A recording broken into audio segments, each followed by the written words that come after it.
bila salah satunya ditinggalkan dalam memahami zatnya Allah Subhanahu wa Ta'ala, disebut bertauhid bermata sebelah. Golongan yang pasti masuk surga. Assalamualaikum warahmatullahi wabarakatuh. Bismillah, alhamdulillah, wa syukuri nikmatillah, la haula wa la quwata illa billahil aliyul azim. Kita tahu umat Islam menjadi 73 golongan.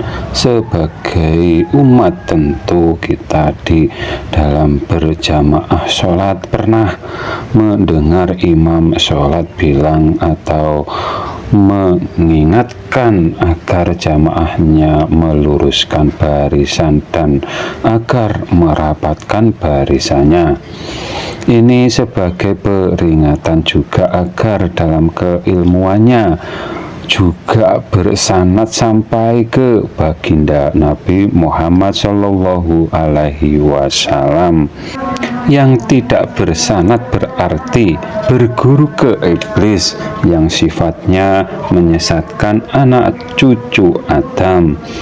Yang tidak bersanad digambarkan dalam barisannya ditempati iblis atau syaiton.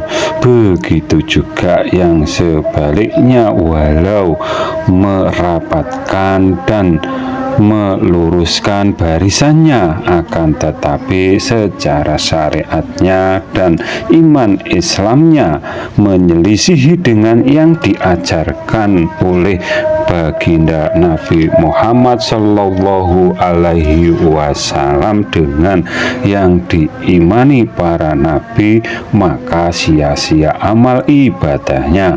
Apalagi bila yang diselisihinya yang diimani, tentu semua amal ibadahnya sia-sia, karena yang salah iman pasti menyelisihi seruan ayat Al-Quran, dan ayat itu dari perkataannya Allah Subhanahu wa Ta'ala.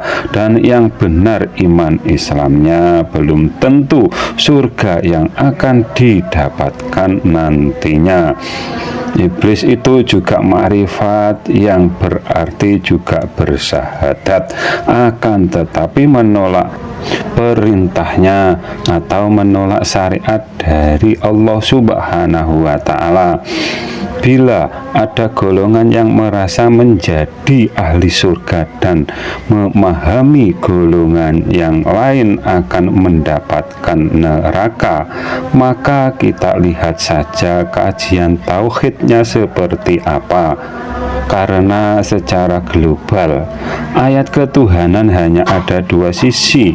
Sisi ayat Allah titik-titik di atas titik-titik, dan sisi ayat Allah titik-titik dekat titik-titik. Bila salah satunya ditinggalkan dalam memahami zatnya Allah Subhanahu wa Ta'ala, disebut bertauhid bermata sebelah. Bila yang demikian merasa ahli surga itu pasti benar, akan tetapi surganya tentunya berbeda dengan surganya para nabi. Yang menyelisihi yang diimani para nabi itulah yang disebut ahli bid'ah akhir zaman. Kalau kita cermati banjir bandang yang terjadi di zamannya Nabi Nuh, karena di masa itu banyak ahli bid'ah atau menyelisihi yang diimani Nabi Adam, dan diutuslah Nabi Nuh sebagai Imam Al-Mahdi atau penegak tauhid yang sama yang diimani Nabi Adam. Surga itu tergantung dengan yang kita imani itu siapa atau apanya. Menciptakan semua dalil atau hanya sebagai dalil. Semoga tidak gagal paham.